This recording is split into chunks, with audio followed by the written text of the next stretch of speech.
আজি আমাৰ ধানুৱা জিপিৰ বৰবিলাৰ এটা ৱাৰ্ডৰ মিটিং তেখেতসকলে জয়নিঙৰ কথা কৈছিল। মই কৈছিলোঁ যে ঠিক আছে মিছেছে গৈ জয়নিং কৰিব। পিছত মোক ইনফৰ্ম কৰিছে কেইবাশ জইন কৰিব, 400ৰ ওপৰত লিষ্ট হৈ গৈছে। 400 ফেমিলিৰ মানুহ ইয়াত জইন কৰিব বুলি কৈছে। মই আচৰিত হৈছোঁ। আজি এনেকুৱা আপোনালোকে নিশ্চয়কৈ দেখিছে যে কিমান মানুহ জইন কৰিছে। আৰু আমাৰ আই মাইসকল আপোনালোকে দেখা পাইছে, আমাৰ মাসকল আছে, আমাৰ ভগ্নীসকল আছে, তেখেতসকলক জইন কৰাবই পৰা নাই। তো এক ডাঙৰ জইনিং হ'ল। এই জইনিঙৰ জৰিয়তে এটা মেছেজ মই দিব বিচাৰিছোঁ যে অহা 7 তাৰিখত আমাৰ কালাপানী জেডপিচিত বা মানকেশ্বৰত কি হ'ব ওলাইছে। দিন যাব, ইউডিএফ বাঢ়িব, দিন যাব, কংগ্ৰেছ তলপিনে যাব। এই কথাটো স্পষ্ট আপোনাৰ চাই ৰাখক।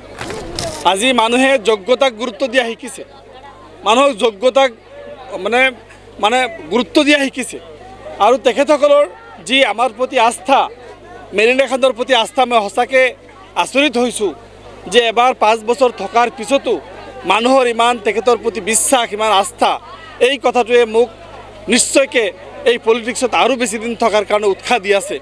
আৰু এই ন্যায়ৰ কাৰণে, সততাৰ কাৰণে, কৰাপশ্যন ফ্ৰী এটা আমি সমাজ গঢ়িবৰ কাৰণে, সমাজত আমি সকলো জাতি জনগোষ্ঠী মিলাপ্ৰীতি থাকিবৰ কাৰণে, আমি সামাজিক ন্যায়, সমবিকাশ আৰু সমন্বয়ন কৰিবৰ কাৰণে যি দিহা আমি লৈছিলোঁ, আজি কিন্তু 5 বছৰ পিছত মেৰিনা খানৰ নেতৃত্বই এই জিলাখনত আকৌ দেখুৱাই দিছে যে সঁচাকৈ ইয়াৰ মানুহে উন্নয়ন বিচাৰে, ইয়াৰ মানুহে ন্যায্যতা বিচাৰে, ইয়াৰ মানুহে নিজৰ প্ৰাপ্য হকটো আদায় কৰিব বিচাৰে। যদিও কিছুমানে ইয়াৰ বিপৰীতে কৰিব বিচাৰিছে, যদিও কিছুমানে গিমিক কিছু বনাব খুজিছে, নিশ্চয় তেখেতসকলে ব্যৰ্থ হ'ব আৰু ইউডিএফৰ জয় হ'ব, মেৰিনা খানৰ জয় হ'ব। মীৰা বৰঠাকুৰ তেখেতে জনা উচিত আছিল যে তেখেতসকলে ইয়াত ইমান বছৰে ক্ষমতাত থাকি মাত্ৰ 35% ৰাস্তা পকা আছিল। মই 4 বছৰত 29%, ডেট মিনছ 64% ৰাস্তা পকা কৰিছোঁ। আৰু মেইন ৰোডটো যিটো বেয়া হৈ আছে, এইটো আপোনালোকে জানে যে মই কি চেষ্টা কৰি আছোঁ, কি কৰি থকা নাই। তেখেতসকলে নিজে নিজৰ অৱস্থাই নাই। আজি 37 নাম্বাৰ্ছ অফ জেডপিচি তেখেতসকলে বিজেপিক বাইপাছ দিছে। কিহৰ কাৰণে দিছে? আজি তেখেতসকলে 259টা AP মেম্বাৰ তেখেতসকলে এৰি দিছে বিজেপিৰ কাৰণে। কিহৰ কাৰণে দিছে? 1200 মেম্বাৰ তেখেতসকলে বিজেপিৰ কাৰণে এৰি দিছে। কিহৰ কাৰণে এৰি দিছে? এইবিলাক প্ৰশ্ন আমি সুধিছোঁ তেখেতসকলে। খালি মাইনৰিটি এৰিয়াত আহি কংগ্ৰেছ, আমাৰ মাইনৰিটি বিক্ৰী কৰাৰ কাৰণে কংগ্ৰেছ, ইয়াত দোকান খুলিবৰ কাৰণে কংগ্ৰেছ, এইবিলাক মাইনৰিটি মানুহে বুজি পাইছে আৰু কংগ্ৰেছে প্ৰত্যাখ্যান কৰিছে। মীৰা বৰঠাকুৰ কিয় আৰু কোনোবা আহিলে ইয়াত কাম নহ'ব।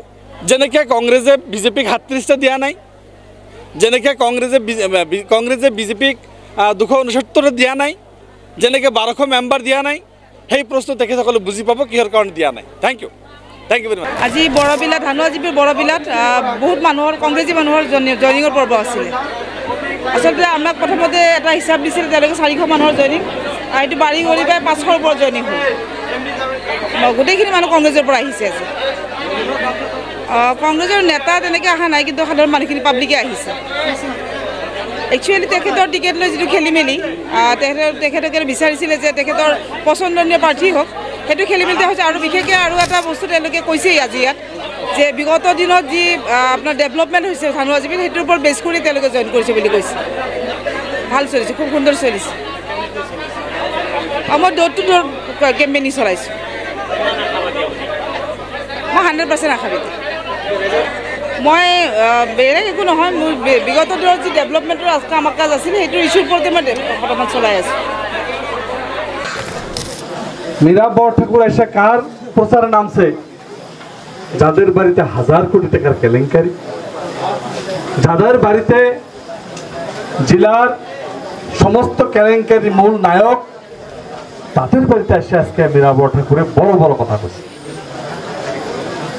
মীরা বরঠাকুর জানি একটা কথা মনে রাখা উচিত, আপনি কেন শীতে শীতে আইসা ওই বাড়িতে উঠছেন তার কারণটা আমাকে কম। আপনার উদ্দেশ্য কি? আপনি তো সততার লেকচার দিতেছেন। মানকেশ্বরের রাস্তা থেকে দুঃখ, 75 বছরের বোধহয় 60 বছর তোমরা রাজত্ব করছো মানকেশ্বর, রাস্তা কেন নাই তার জবাব তো তুমি দিতে লাগে ফার্স্ট। মীরা বরঠাকুর, কয়েকদিনকার আগে তোমার যে বক্তব্য, এমপি ইলেকশনে হারার প্রতি যে বক্তব্য, সেই সময় দেখছি কংগ্রেসের কোন গ্রুপে তোমার খন্তি মারছে, তুমি কইছো কোন গ্রুপে বিজেপির সাথে আছে, কোন গ্রুপে তোমার খন্তি মার তোমাকে হারাইছে, কোন গ্রুপে হেমন্ত বিশ্বের সাথে সম্পর্ক রেখে তোমাকে হারাইছে, সে বক্তব্য এখন আমার মনে আছে, ভুলে যায়নি। মানকাছড়ে এসে বড় বড় কথা, কোন জায়গায় কে টিকিট দিছে, আমি কেন মানকাছড়ে দেইনি সে প্রশ্ন, আমি কেন মানকাছড়ে টিকিট দিইনি সে প্রশ্ন, তোমরা কেন শহ জায়গায় টিকিট দাও না, 1200 ওয়ার্ড মেম্বার কিভাবে বিজেপি ওয়াক ওভার পাইলো, তোমরা টিকিট দিলে না, তার জবাবটা কও। কিভাবে তোমরা এপি কত 259 269 কেন তোমরা দিতে পারলে না, কার সাথে বোঝাবুঝি করছো সেটা কও। কত হাজার পিসি 37 37টা জেলা পরিষদ বিনা কন্টেস্টে বিজেপি জিতেই দিলাম, টিকিট দিতে পারলাম না, কিসের জন্য, কার সাথে বোঝাবুঝি সেটা কও। আজকে তোমরা মানুষের গায়ে, মানুষের কাছের ঘরে ঢেল দেওয়ার আগে নিজের ঘরটা দেখে নাও, তোমাদেরও কাছের ঘর, মানুষে ঢেল দিলে তোমাদের কি হবে সেটা জানে নিও। মানকাছড়ে এসে বড় নেতা, আমি জানি তুমিও কত বড় নেতা সেটাও আমার জানা, একবার নির্বাচিত হও, বিজেপি ছিল সেখানেও নাই, খেদা খাইছো, কংগ্রেস যাইছো, এখানেও তোমার অবস্থা মধুসূদন ত্রাহি ত্রাহি। আজকে আমি এই কথা বলতে চাই, কেন তোমার যাত্রা আরএস খানের ঘর পর্যন্ত, 1000 কোটির কেলেঙ্কারির নায়কের ঘরে বসে বড় বড় কথা তোমার মুখে শোভা পায় না। যে ঘরে আজকে লাঞ্চ করছো, দুপুরে খানা খাইছো, সেই ঘরে খানা খায় এই বক্তব্য তোমার মুখে শোভা পায় না। আজকে আমি এই কথা এই জন্যই বলতেছি, আমাকে কটাক্ষ করে কয়েকটা কথা বলছে, তার জবাবে আমি বেশি কথা বললাম না, ভদ্র হিসেবে কয়েকটা কথা বলে রাখলাম।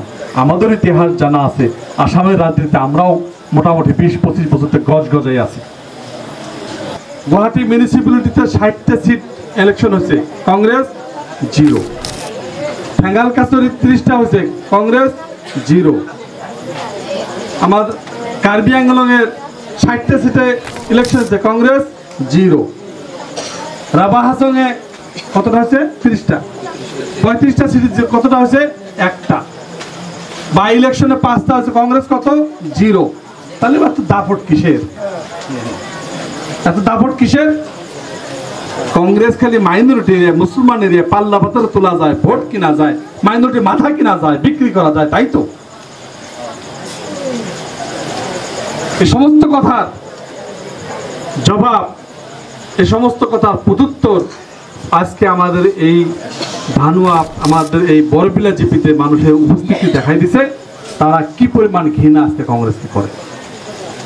যেভাবে শুরু করছিল সাউথ ইন্ডিয়ান সিনেমার কায়দায়, 15টা 16টা গাড়ি একসাথে নিয়ে যায়, একসাথে দরজা খুলে বাপ রে বাপ, বোধহয় দেশ উদ্ধার করে নিল। আমি বললাম হইলোটা কি, হইলোটা কি?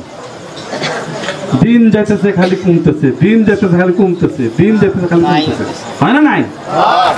7 তারিখ আসতে আসতে, 4 তারিখ আসতে আসতে খেলা দেখতে পারবেন, খেলা দেখতে পারবেন। দিন যাবো আর শুকাবো, দিন যাবো আর শুকাবো, দিন যাবো আর শুকাবো। মানুষ সত্যটাকে চেনে। আজকেও মানকাছড়ের মানুষ যোগ্যতাকে ভিত্তি করে, আজকেও মানকাছড়ের মানুষ যোগ্যতাকে গুরুত্ব দেয়। তা না হলে আমার মতো মানুষ এই জায়গায় এমএলএ হতে পারতাম না, আমার অর্থ সম্পত্তি তাদের মতো নাই। আমি কোনো এক্সএমএলএর জামাইও না, আমি কোনো এক্সএমএলএর ছেলেও না, আমি কোনো এক্সএমএলএর শালাও না, হয় না নাই? আমি কোনো এক্স মিনিস্টারের ছেলেও না, আমি একটা সাধারণ একটা এলপি স্কুলের শিক্ষকের ছেলে। যোগ্যতাকে গুরুত্ব দিয়েছে, প্রমাণ করে দিয়েছি অ্যাসেম্বলির বুকে যোগ্যতা আছে না নাই সেটা প্রমাণ করে দিয়েছে।